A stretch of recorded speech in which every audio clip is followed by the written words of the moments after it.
Alors, nous accueillons aujourd'hui M. Marcel Dubé, professeur titulaire à la Faculté de droit. Et merci d'avoir accepté donc cette invitation, M. Dubé. Plaisir. Et avant de commencer notre entretien, j'aimerais simplement peut-être prendre quelques minutes pour vous présenter brièvement. Alors, Marcel Dubé a poursuivi sa carrière de professeur à la Faculté de droit, où il s'est engagé pleinement pendant plus de 30 ans dans la formation de premier cycle. Il est depuis peu à la retraite, mais toujours impliqué dans le nouveau cheminement biotechnologie du baccalauréat en droit, où l'interdisciplinarité doit devenir réalité. D'ailleurs, il a fait une communication sur le sujet cet été, et cette communication-là portait sur les liens entre le droit et la biotechnologie par un processus d'interdisciplinarité, et cela dans le cadre de la conférence internationale donnée à Prague. Marcel Dubé a enseigné et poursuivi ses recherches dans les domaines de la propriété intellectuelle, du droit de l'entreprise, de la méthodologie juridique et de l'utilisation des nouvelles technologies dans le domaine juridique. Il a publié plusieurs articles et fait plusieurs communications dans ces domaines. Marcel Dubé a introduit au baccalauréat en droit une formation complémentaire visant à développer par différentes activités les habiletés du juriste. Entre autres, il a développé, en collaboration avec Sylvain Racette et Angèle Carrière, le tout premier greffe virtuel au Canada, qui est depuis accessible aux étudiants et étudiantes qui participent à l'activité de procès simulé à la faculté. Marcel Dubé est reconnu pour sa très grande implication dans les milieux universitaires et juridiques. En 1999, il s'est vu attribuer le prix Mérite du barreau en reconnaissance de son dévouement à l'égard de la profession et de la collectivité. Alors, M. Dubé, vous avez passé une longue carrière universitaire à l'enseignement au premier cycle, plus particulièrement au baccalauréat en droit. Et j'imagine que votre conception de l'enseignement et de l'apprentissage au cours de cette carrière a peut-être changé, évolué dans le temps. Bien, j'allais dire sûrement, puis il faudrait peut-être dire je l'espère, parce que je pense qu'une carrière de professeur, par essence, c'est l'occasion de se remettre en cause régulièrement. D'autant qu'à un moment donné, on en sent le besoin, ne serait-ce que pour soi-même, pour se sentir bien dans ce qu'on fait. Alors moi, comme prof, au départ, quand je donnais mes premiers cours dans des groupes, et je me souviens, le premier groupe que j'ai eu, j'avais 140 étudiants devant moi, je me sentais responsable de mon groupe. Alors, il fallait que les étudiants réussissent, il fallait... Je devrais dire plusieurs, il fallait. C'était la réalité avec laquelle j'étais confronté. C'est moi qui étais responsable de la réussite de mes étudiants. De sorte que quand j'entendais des commentaires qui étaient faits, par exemple, par des confrères de classe que je rencontrais et qui disaient « Ah, les étudiants, quand ils sortent, ils savent à peu près rien, tout ça », je prenais ça sur mes épaules. C'était moi qui étais responsable du fait que soit je leur avais mal enseigné ou soit que carrément, je ne leur avais rien appris du tout. Alors, cette réalité-là, évidemment, fait qu'à un moment donné, on se pose des questions sur la carrière que l'on poursuit. Et surtout, on se demande vraiment qu'est-ce qu'on fait là, qu'est-ce qu'on a comme fonction. Et à l'analyse, j'ai pu réaliser un certain nombre de choses. Une des choses que j'ai réalisées, par exemple, c'est qu'il y a certains étudiants qui sont très studieux, qui sont très présents et en classe et dans les travaux qu'on leur donne et tout ça, et qui, malgré tout, ne réussissent pas. À côté de ça, on a un certain nombre d'étudiants qui, eux, on ne les voit à peu près jamais parce qu'ils ne sont pas en classe. Là où ils sont disponibles, c'est à la période des examens. Et parmi ces étudiants-là, il y en a qui réussissent très bien, même de façon exceptionnelle.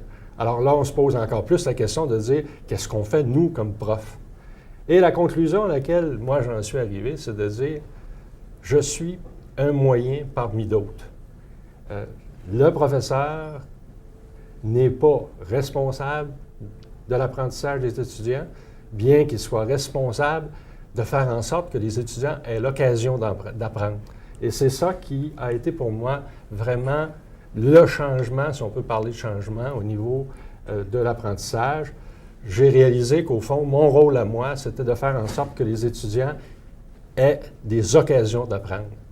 Et une fois qu'ils occupent ces occasions-là, qu'ils maintiennent un intérêt suffisant pour réussir leurs études, mais surtout un intérêt suffisant pour garder un peu cette flamme allumée là, qui fait qu'à un moment donné, on épouse la matière et on est heureux avec le domaine dans lequel on évolue.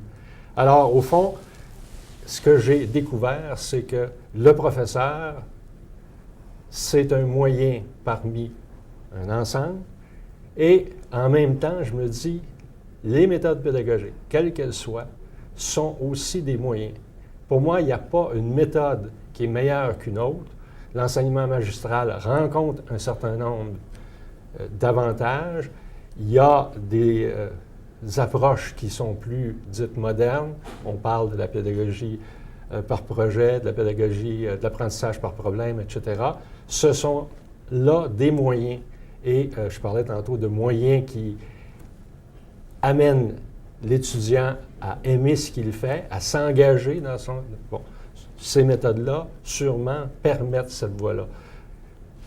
Pour moi, dans la mesure où on offre aux étudiants des moyens et, pour rejoindre l'ensemble, le plus de moyens variés possible, mieux c'est dans la formation et l'apprentissage.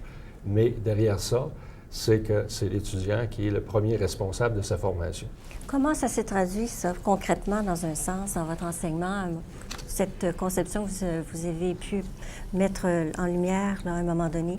Est-ce qu'au niveau de votre enseignement, de la formation en droit, vous avez changé les choses? Là où les changements se sont produits, c'est pas tellement dans les cours obligatoires qu'on a dans notre faculté, où là, on se retrouve avec 65 ou 70 étudiants par classe, où là, les activités de problèmes et autres sont moins faciles à réaliser. Ça s'est réalisé beaucoup plus dans la mise sur pied d'un certain nombre d'activités, vous le mentionnez tantôt dans la présentation, d'activités complémentaires, si on veut, qui permet aux étudiants de développer des habiletés. La faculté a le souci de faire en sorte que les étudiants non seulement aient des connaissances juridiques, mais apprennent aussi un certain savoir-faire, acquérir au fond non seulement les concepts, mais la façon d'aborder les questions juridiques pour être en mesure vraiment de rendre des services professionnels. Alors, c'est une faculté à vocation professionnelle, et parce que c'est une faculté à vocation professionnelle, on a toujours la préoccupation de faire en sorte que les étudiants sachent non seulement ce que c'est, mais le quand et le comment. Et les activités qu'on appelle, nous, les activités de simulation, ont ça comme fonction. En fait, c'est très simple. On propose aux étudiants une situation factuelle. On leur demande, à partir de cette situation factuelle, de s'engager dans la démarche pour identifier le problème, et au niveau des faits et au niveau du droit, pour par la suite, et là, ça nous amène, par exemple, si c'est le cas d'un procès simulé, à préparer les procédures et par la suite à plaider le dossier devant un juge simulé qui éventuellement rendra une décision tenant compte des faits qui ont été présentés. Alors, cette réalité-là est une occasion où on a vraiment travaillé ce volet, beaucoup plus de donner à l'étudiant une occasion d'apprendre autrement que par le cours magistral. En ce qui concerne des cours à option que j'ai donnés, j'ai eu l'occasion de le faire, mais de façon différente. Un cours à option, il y a moins d'étudiants. On a la possibilité à ce moment-là de leur donner la possibilité de faire un travail, un travail qui va amener pour eux une présentation autant orale qu'écrite. Et moi, dans le domaine de la propriété intellectuelle, je leur offrais cette possibilité-là. Je leur disais, bon, vous n'avez pas d'expertise dans le domaine, mais vous connaissez des problématiques parce que si vous avez choisi ce cours-là, il y a sûrement des éléments d'intérêt qui vont vous rejoindre. Et je vous demande d'identifier un problème et à partir de ça, de préparer une recherche qui va vous conduire à faire une présentation à vos confrères et consoeurs de classe et aussi texte d'une certaine envergure qui va permettre d'en arriver à non pas apporter là une solution, mais beaucoup plus à faire le tour d'un sujet, d'un domaine. Alors, dans beaucoup de cas, les étudiants aiment s'engager dans ce genre d'activité-là parce que pour eux, c'est vraiment l'occasion de mettre la main à la pâte et surtout de constater qu'ils sont capables de faire quelque chose. On leur a donné l'occasion vraiment de vivre la matière. Et c'est dans cette perspective-là là, que ça a pu se faire. D'accord. Vous avez amorcé un peu le rôle du professeur et j'aimerais peut-être voir avec vous, est-ce que vous concevez comme rôle du professeur d'université dans sa fonction d'enseignement comme tel? Est-ce que ce rôle-là, pour vous, est un rôle qui a changé aussi peut-être dans le temps ou qui est appelé à changer dans le temps? Tenant compte de ce que je viens de signaler, je pense bien que c'est pas difficile de réaliser que ma conception, c'est celle du professeur animateur de ses étudiants. Bon, on peut les animer de différentes façons. On peut le faire par un brillant exposé devant un groupe. Ça dépend des personnes. Il y en a qui ont cette capacité et cette compétence. Et on peut le faire d'autres façons. Le genre d'activité que je viens de décrire en est une voie. Mais toujours derrière cette approche, c'est celle de dire le professeur assume l'obligation de motiver ses étudiants. Et ça, pour moi, animateur doit être vu dans le sens d'animus, là, donner l'âme, faire que l'étudiant s'engage dans son programme. Le rôle du professeur aussi, et ça, c'est un rôle, je pense, que les gens reconnaissent d'emblée, c'est celui de facilitateur. Bon. Être facilitateur, c'est amener les personnes à appréhender le savoir, à faire en sorte qu'il devienne leur. Mais pour ça, il faut le rendre accessible. Il est assez facile pour quelqu'un qui a beaucoup de connaissances de devenir très, très pointu et de faire en sorte qu'au lieu de rendre le savoir accessible, on le rend le plus difficile possible. On crée une distance avec les étudiants. Je ne crois pas que ce soit le rôle du professeur, au contraire. Je crois que son rôle, c'est celui de facilitateur, de rendre le savoir le plus digeste possible, ce qui veut dire travailler beaucoup les notions de base pour donner des assises aux connaissances qui vont venir par la suite. Évidemment, facilitateur, ça se traduit aussi au niveau des activités de développement de savoir-faire et de savoir-être. Et à ce moment-là, c'est un rôle de guide qui est demandé à ce moment-là au professeur, c'est de faire en sorte que ses étudiants aient l'occasion, comme je l'ai décrit tantôt, d'intervenir dans leur apprentissage pour vraiment acquérir ou développer des compétences qu'ils ont besoin pour leurs activités. Et dans ce domaine des compétences, pour moi, il n'y a pas simplement les compétences dites professionnelles, c'est-à-dire les compétences qui font en sorte que, bon, je vais devenir un bon avocat ou un bon notaire, c'est-à-dire je vais être capable de donner des opinions qui sont claires, je vais être en mesure de bien plaider mes dossiers pour l'avocat ou pour le notaire, de faire des contrats qui sont univoques, c'est-à-dire dont les clauses n'appellent pas interprétation à chaque fois. Il y a tout simplement, et dès le départ, et ça je pense que c'est propre à l'ensemble des disciplines, il y a des habiletés que j'appelle fondamentales qui doivent être développées. Et ça, c'est aussi large que la rigueur dans le raisonnement, le développement de la capacité d'analyse et de synthèse, faire en sorte que les étudiants soient capables d'envisager une multitude de points de vue,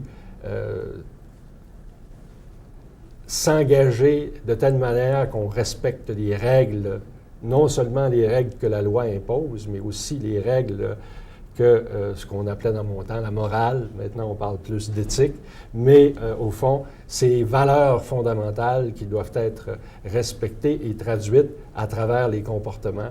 Ça, c'est des apprentissages que j'appelle de savoir-faire et de savoir-être qui, quant à moi, doivent être montrés. Et le rôle du professeur dans ce contexte-là, comme facilitateur, c'est vraiment de le souligner à chaque fois que l'étudiant intervient pour lui donner une certaine discipline dans cette façon d'aborder les questions.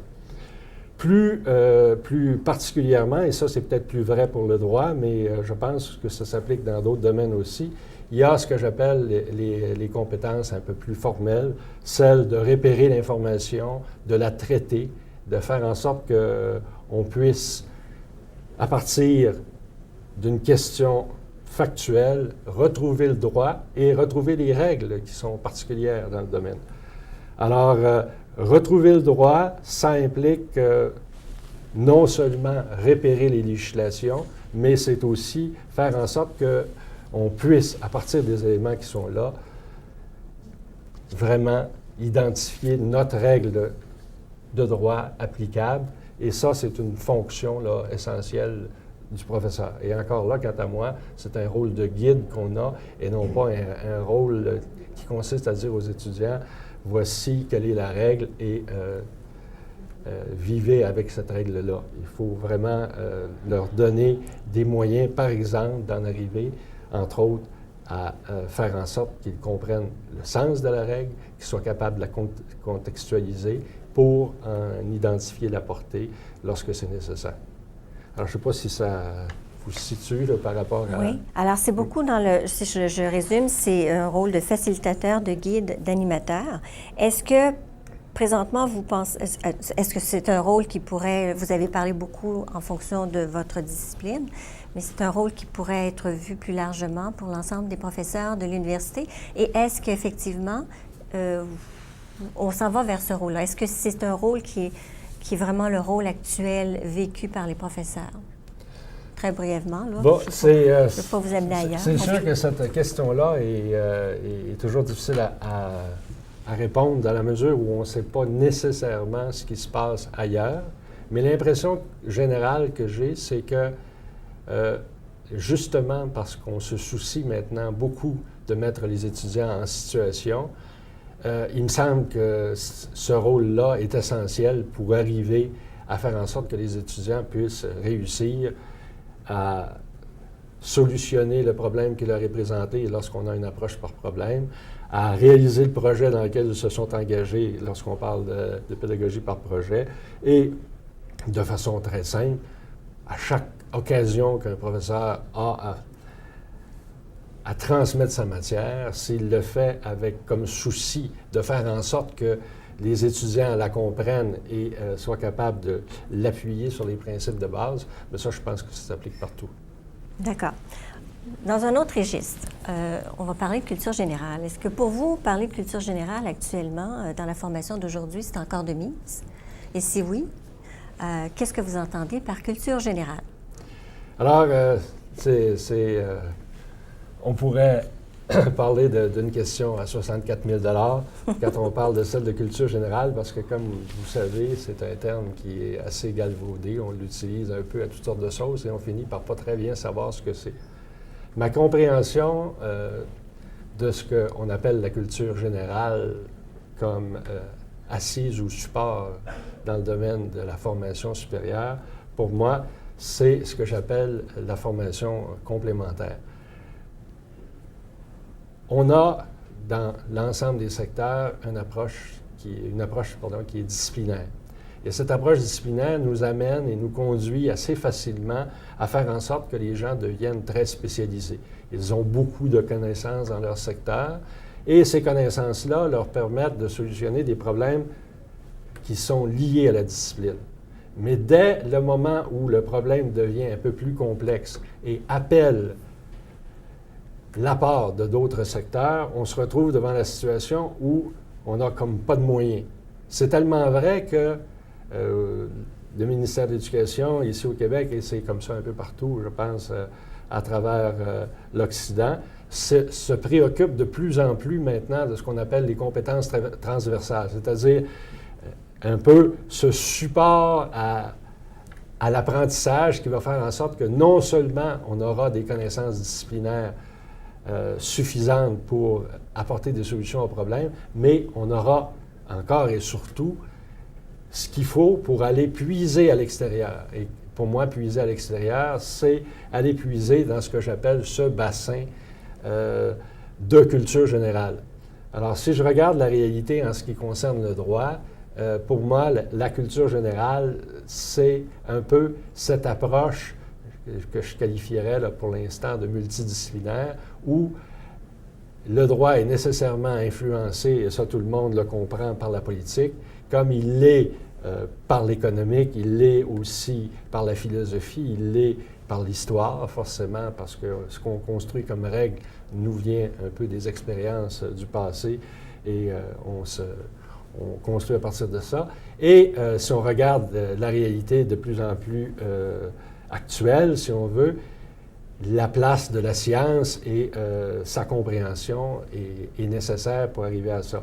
Alors, quant à moi, parler de culture générale, c'est d'avoir cette ouverture vers les autres disciplines qui fait en sorte qu'un problème n'a pas sa solution que par la voie disciplinaire, mais à une voie beaucoup plus large. Et là, vous me voyez venir, quand je pense à ça, je pense à l'interdisciplinarité de plus en plus, parce que pour moi, l'interdisciplinarité, ce n'est pas que la juxtaposition de plusieurs blocs de connaissances, mais c'est cette ouverture vers les autres pour comprendre leur domaine et surtout pour être en mesure de dialoguer,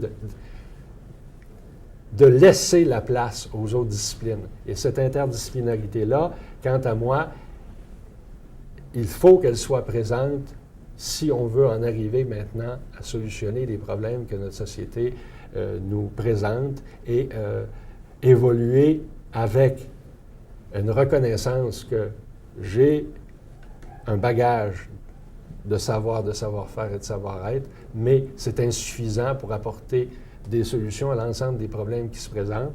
Il va donc falloir que je puisse travailler avec les autres et que les autres me comprennent et que je les comprenne moi aussi. Alors, l'interdisciplinarité, quant à moi, c'est cette voie-là. Et l'incarnation de la culture générale, pour moi, c'est cette ouverture vers les autres. Au fond, on rejoint l'adage de Montaigne qui disait « Vaut mieux une tête bien faite qu'une tête bien pleine ».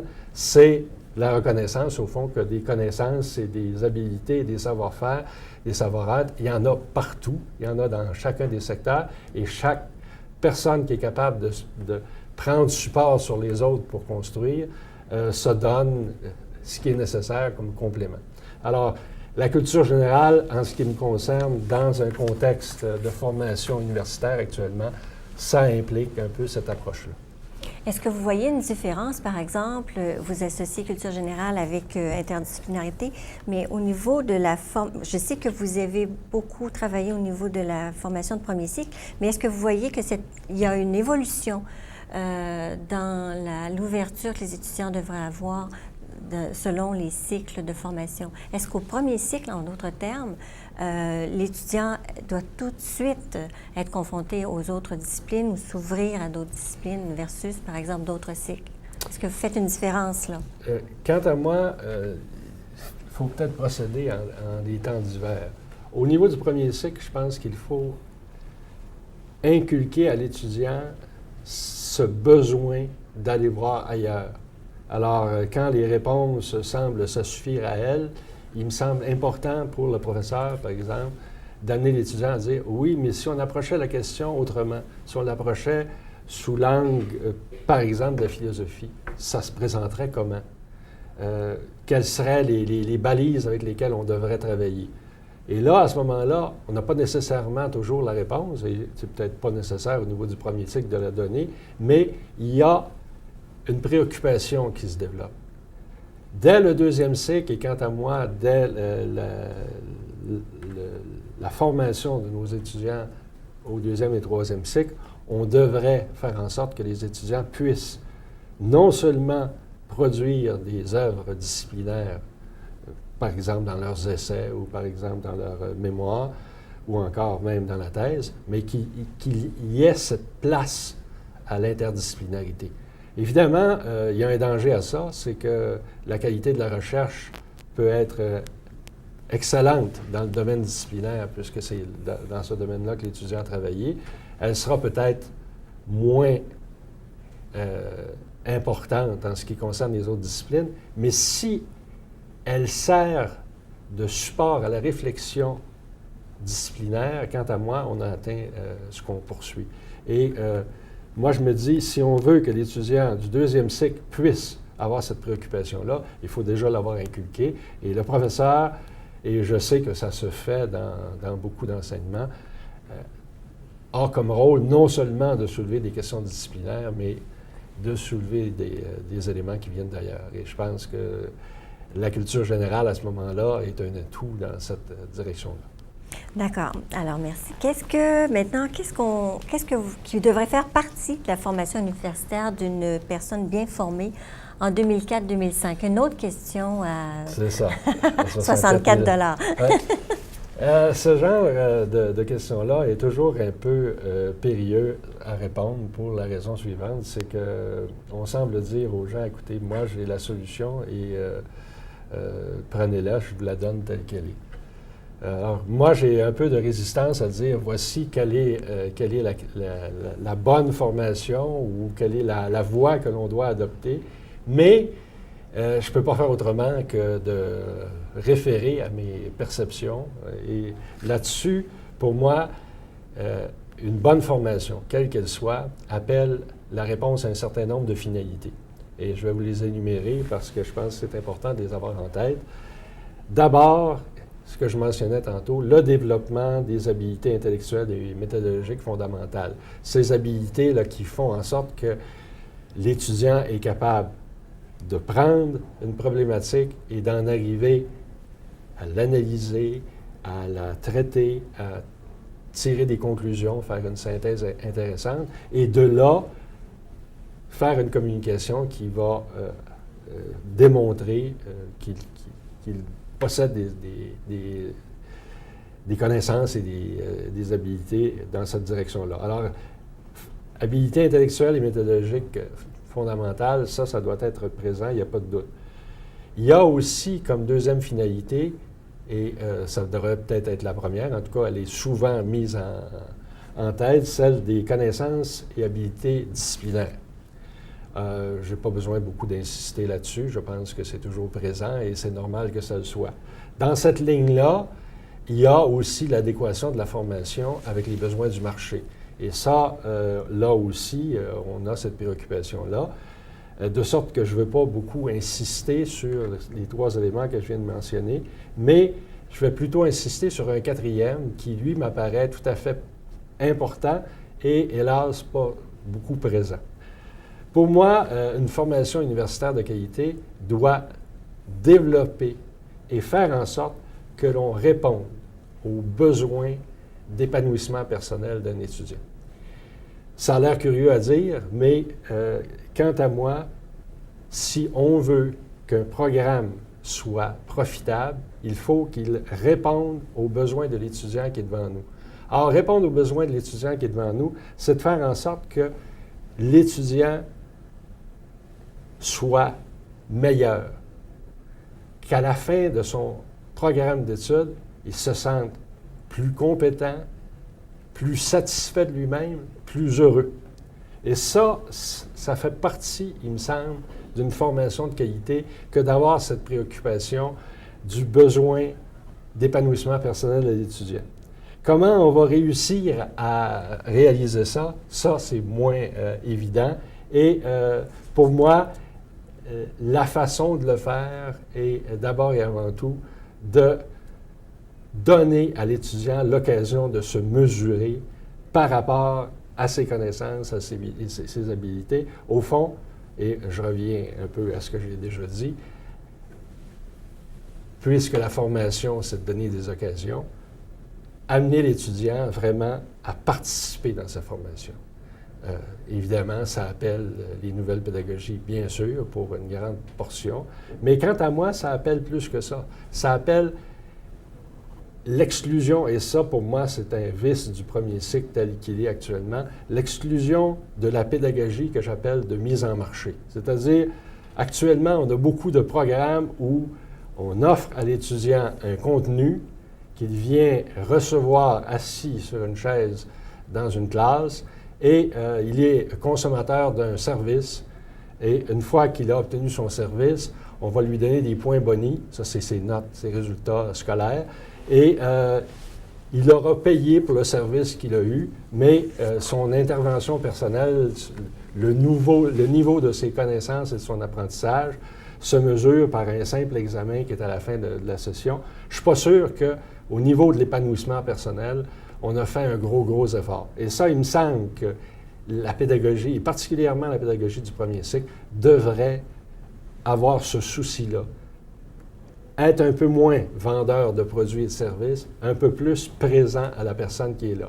Et la vraie question, c'est de savoir qu'est-ce qu'on fait avec des groupes de 70, de 100 ou de 150 ou de 200 personnes. Ça, c'est la réponse n'est pas trouvée. D'ailleurs, si elle était trouvée, vous ne poseriez pas la question. Je vais essayer de vous amener juste un petit peu plus loin en vous faisant peut-être parler sur ce que vous voyez comme les caractéristiques essentielles d'une formation, par exemple, de qualité en sciences humaines et sociales. Alors là, est-ce que si on parle en termes de compétences, d'habileté, de valeurs, d'attitude, en fait, quelles seraient les caractéristiques, peut-être en termes de thématiques particulières aussi, que pourrait comporter une formation? On parle beaucoup présentement d'ouvrir à l'international, d'ouvrir à l'interculturel, d'ouvrir et former des citoyens. En fait, il y a toutes sortes de thématiques comme ça qui se dégagent et je me dis, bon, j'aimerais un peu avoir votre réflexion sur justement les caractéristiques là, de la formation actuellement en sciences humaines et sociales. Qu'est-ce qu'il devrait y avoir comme essentiel? Écoutez, moi, la préoccupation qui me vient tout de suite à l'esprit et qui me semble pas avoir été beaucoup prise en compte, bien qu'elle le soit dans certaines disciplines, mais je parle de façon générale là, pour la formation dans ce secteur qui est celui des sciences humaines et sociales, c'est celle de la personne humaine qui est le sujet d'étude. Je suis surpris que des programmes d'études qui ont comme sujet d'étude l'humain, ce qui concerne l'humain, se préoccupent plus du comment qui vont se préoccuper de la personne. Et là-dessus, je vais tout simplement donner un court exemple pour me faire comprendre. Si, par exemple, dans le domaine de la médecine, la préoccupation est plus à soigner l'infection oculaire que de soigner la personne qui est victime de cette infection-là, quant à moi, il y a un problème. C'est la même chose au niveau du droit. L'avocat qui plaide une cause de divorce et non pas le divorce de M. X ou de Mme Y, pour moi, il y a un problème profond. Or, les approches disciplinaires actuellement se concentrent, quant à moi, beaucoup plus sur l'objet de la formation que sur le sujet. Et, quant à moi, ça exclut certains éléments qui doivent faire partie intégrante de la formation, c'est-à-dire développer des habiletés qui vont permettre de rentrer en relation avec la personne. Écoutez, si vous vous en allez à la salle d'urgence et que vous attendez 6, 8 et plus d'heures avant d'être soigné et que tout ce qu'on vous dit, vous êtes malade ou vous n'êtes pas malade, allez chez vous ou allez à tel étage, je ne pense pas qu'on a beaucoup réglé votre problème personnel. Mais c'est essentiel pourtant. Et cette ouverture à la personne, cette capacité d'écoute, cette capacité d'expliquer à la personne son problème et les voies de solution qu'on recherche, quant à moi, c'est important. C'est important aussi au niveau de d'autres disciplines qui ont l'air d'être des disciplines plutôt centrées sur l'objet, de tenir compte aussi des sujets. Par exemple, je pense que toute personne qui occupe des fonctions a l'obligation de rendre compte. Ça signifie quoi, rendre compte? Il me semble que ça devrait être présent régulièrement dans la formation. Ce qui veut dire, pas seulement donner une réponse à une question objective, mais être capable de justifier comment j'en suis arrivé à ce résultat-là. Rendre compte de ce que j'ai fait. Et ça fait partie des apprentissages qui devraient être présents dans ce contexte-là. Au niveau des attitudes, à partir de ce que je viens de dire, je pense que c'est évident, le respect de la personne, l'empathie à l'égard de son client ou de la personne pour qui on travaille, c'est essentiel Or, je suis loin d'être convaincu, en tout cas si je regarde un certain nombre de résultats actuellement, que ça a été présent dans la formation des anciens professionnels que l'on connaît et ceux qui sont sur le marché actuellement. Alors, dans cette mesure-là, je pense qu'il y a un élément additionnel à ajouter à la formation en sciences humaines. Il est sans doute présent dans plusieurs domaines, mais il devrait, quant à moi, faire partie prenante de toute la formation. C'est-à-dire, on étudie l'humain, on l'examine dans sa globalité. Puis sa globalité, c'est pas juste un corps, c'est pas juste une âme. Si on est un psychologue, c'est un être qui est complet et cet être-là a besoin d'un contact avec la personne. Et ça doit s'apprendre, il me semble, à l'université. Et la façon de l'apprendre, c'est peut-être que les étudiants aient des contacts avec leurs profs. Encore une fois, les grandes unités posent problème dans ce contexte-là.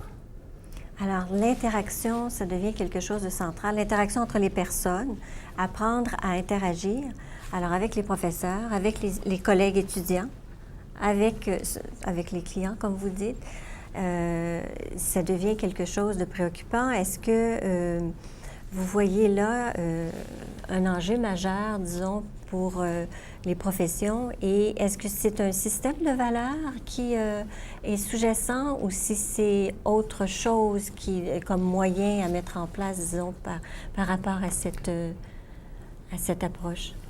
Là, il n'y a peut-être pas de réponse. Encore une fois, c'est pas facile de donner une réponse nette à une question comme celle-là, mais pour moi, il est certain que lorsqu'on se pose cette question de la reconnaissance que derrière les enjeux disciplinaires, il y a d'abord et avant tout un client, une personne qui a besoin de nos services, il me semble que ça devrait dynamiser la formation.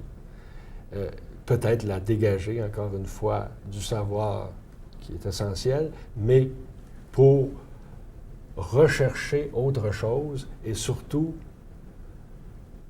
un engagement très, très personnel de l'individu. Je pense que dans beaucoup de programmes, ça peut se faire pour autant que l'on met en place des activités qui donneront cette préoccupation comme élément de base.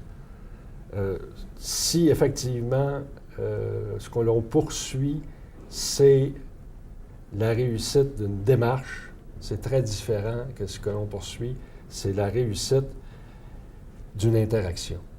Alors, comment les programmes vont pouvoir répondre à ça? Écoutez, je n'ai pas de réponse définitive à ça, mais pour moi, ils vont y répondre si la préoccupation est présente et si, au-delà de ce qu'on veut passer comme message au niveau de la formation, qui est celle d'un agglomérat de savoir et de savoir-faire, on a comme préoccupation de faire en sorte que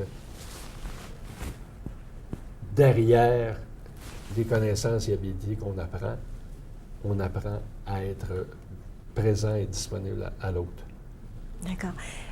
Juste pour réouvrir la parenthèse dans la question de tout à l'heure, est-ce que vous, comment vous voyez par exemple actuellement l'importance d'introduire dans les formations, d'essayer de faire en sorte de développer chez les étudiants une capacité à s'ouvrir aux enjeux internationaux, à l'interculturel, à des problématiques interculturelles par exemple? C'est sûr que là encore, c'est une ouverture à l'autre. Est-ce que vous voyez que c'est possible actuellement que ces enjeux-là fassent partie de la formation? Moi, je pense qu'on le veuille ou pas, ils en font partie.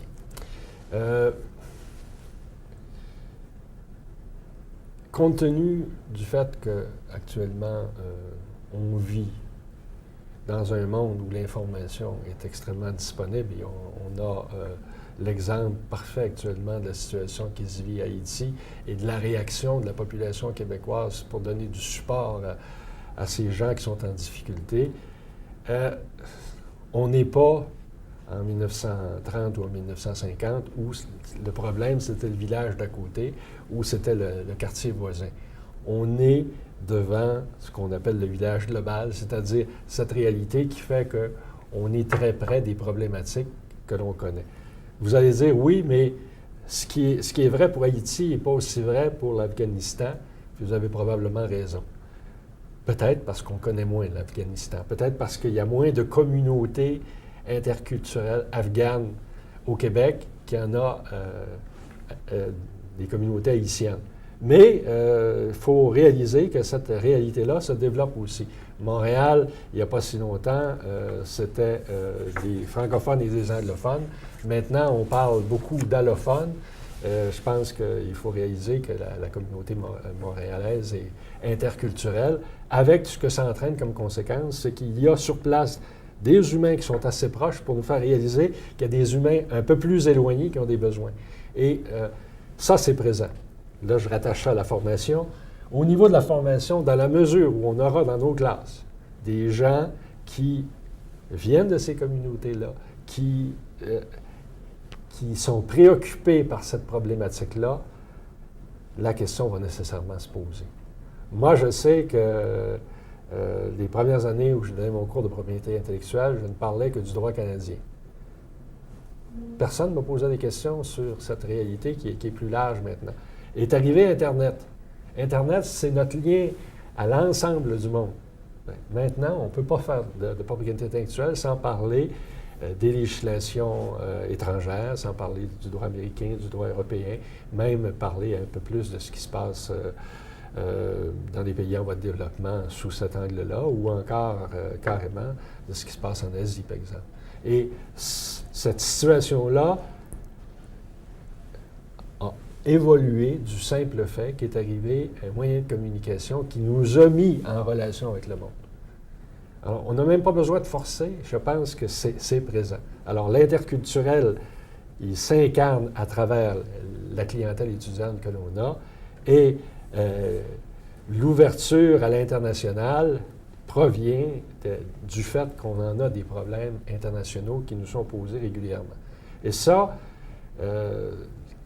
les étudiants eux-mêmes le font. Moi, j'avais, dans les dernières années, beaucoup plus de travaux de la part des étudiants qui concernaient le droit international dans le domaine de la propriété intellectuelle que j'en avais dans les premières années. Les premières années, c'était l'étudiant qui choisissait ça. On avait l'impression que, bon, il n'était pas trop intéressé par ce qui se passait. Là, il avait pris un sujet un peu exotique là, pour se garder un intérêt, mais sans plus, alors que maintenant, c'est présent. On doit vivre avec cette réalité-là. Alors, dans cette mesure-là, je pense qu'il n'y a pas de difficulté. Je pense qu'on n'a pas besoin de courir après la problématique. Elle est présente et elle va se développer, il n'y a pas de doute. Alors, est-ce qu'il est souhaitable, pour conclure, une dernière question, est-ce qu'il est souhaitable que les universités réfléchissent globalement sur leur mission d'enseignement? Et si oui, quels devraient être les principaux axes de réflexion à votre avis? Je pense que l'université a l'obligation de réfléchir. Les universitaires ont ce rôle de s'interroger et de remettre en question l'ensemble des connaissances et l'ensemble des savoir-faire, de sorte que, quant à moi, c'est inéluctable. C'est d'autant plus important en ce qui concerne l'enseignement universitaire que l'enseignement universitaire, c'est perçu par l'ensemble de la population, les payeurs de taxes, comme étant la vocation première, ce pourquoi les universités existent. Des gens vont nous dire, à l'université, on fait de la recherche, on fait du service au milieu, mais l'université, c'est d'abord et avant tout un lieu de formation. Et parce que c'est un lieu de formation, il est essentiel de réfléchir à ce qu'on fait. Une des difficultés que pose cette réalité-là, évidemment, c'est de chercher, comme vous dites, ces axes de réflexion. Bon, les axes de réflexion de l'université en ce qui concerne l'enseignement, quant à moi, visent carrément celle de savoir comment je peux le mieux rencontrer cette vocation-là. Évidemment, ça implique, dès le départ, de se poser la question des besoins de la société, mais à ce niveau-là, il y a un danger. Il y a le danger que la société nous dicte ses besoins et qu'à toute fin pratique, on règle des problèmes à court terme. Moi, je pense que l'université a comme mission de faire de la formation. Et faire de la formation, c'est de prendre l'étudiant là où il est, de le connecter au passé pour qu'il l'intègre, pour qu'il soit en mesure de le saisir, d'en prendre conscience, de lui faire réaliser la réalité telle qu'elle se présente, lui permettre d'identifier les problèmes tels que les problèmes se posent et, dans beaucoup de cas, amorcer des mises en œuvre de solutions. Cette voie qui fait en sorte que l'étudiant s'approprie cette réalité, c'est déjà une première démarche pour aller vers les besoins. La démarche suivante, c'est celle de s'ajuster par rapport aux besoins que la société présente. Et ça, quant à moi, l'université doit être très, très ouverte à ce que le milieu propose, mais aussi très sur ses gardes. L'inquiétude que j'ai, moi, c'est qu'on nous impose un modèle, qu'on nous présente une façon de faire et qu'on s'engage dans cette façon de faire-là parce que soit c'est le modèle dominant, soit carrément c'est à la mode. Et pour être un peu plus concret à cet égard-là, quant à moi, actuellement, l'université est beaucoup une institution de service qui se compare à beaucoup d'entreprises de services qu'on retrouve dans le milieu. Il y a un problème, on apporte une solution qui peut être à court terme, et on bâtit souvent des formations très spécifiques pour répondre à des besoins immédiats, mais je pense que l'université va s'engager souvent dans cette voie-là. On lui présente une problématique et on va tout de suite trouver des solutions qui sont du court terme. Moi, ce qui m'apparaît extrêmement important, c'est que l'université reste un petit peu à l'écart de toute cette problématique à court terme pour faire en sorte que, au contraire, à chaque fois qu'une problématique nous est présentée, on soit capable d'avoir assez de distance, d'avoir assez d'esprit critique pour dire on s'engage à faire de la formation, mais on va la faire comme on l'entend. Quant à moi, personne ne devrait dicter à l'université ce qu'elle doit transmettre. Personne ne devrait imposer des plans de formation. Et quand je dis personne, pour moi, ce n'est pas juste le privé. Là. Le public est présent. Moi, j'ai de la difficulté à accepter, par exemple, que le ministère de l'Éducation du Québec dise aux facultés d'éducation, vous allez former les professeurs de telle ou telle façon. Il y a quelque chose qui m'exaspère, qui me pose problème à chaque fois que ça se présente de cette façon-là. On va me dire, c'est pas comme ça qu'on le fait du tout. Ce qu'on propose, c'est un certain nombre de paramètres qui doivent être pris en compte. M. Dubé, est-ce que, par exemple, les ordres professionnels qui agissent un peu comme ça, aussi de la sorte, avec les différentes facultés professionnelles, est-ce que vous avez cette même réaction? J'ai exactement la même réaction, D'accord. Dans la mesure où, effectivement, l'intervention est une intervention qui dit, si vous ne faites pas le modèle que l'on préconise, vous ne serez pas accrédité, vous serez accrédité pour une courte période. Quant à moi, c'est de l'ingérence dans la formation universitaire, et ça, personnellement, je ne l'accepte pas. Bon, c'est pas moi qui va changer le système, il est ainsi bâti, mais derrière cet élément-là, il y a toute la fonction critique de l'université qui ne devrait pas être évacuée, qui devrait être présente. Pour moi, l'université devrait toujours prendre position, et là, je rejoins ce qu'est un professeur, professer haut et fort que ce qu'on est et ce que l'on vit, c'est du ressort de l'université, c'est pas du ressort de la société. La société pourra être critique sur ce qu'on fait, mais elle le sera après coup et non pas avant, parce qu'autrement, on devient des vendeurs de services. Et il y a un danger à ça. Pour moi, le danger est majeur, c'est que si on se contente de fournir des services à la société, on n'apprend pas cette valeur fondamentale à nos étudiants, qui est celle d'être critique et aussi responsable des positions que l'on prend et des engagements dans lesquels on se retrouve. On est tout simplement des exécutants. Et je ne pense pas que ce soit le rôle de l'université, au contraire. D'accord. Alors, je pense qu'on va conclure sur ces paroles. Alors, je tiens à vous remercier, M. Dubé, d'avoir pris de votre temps pour venir nous rencontrer au service de soutien à la formation pour cette entrevue. Alors, merci beaucoup.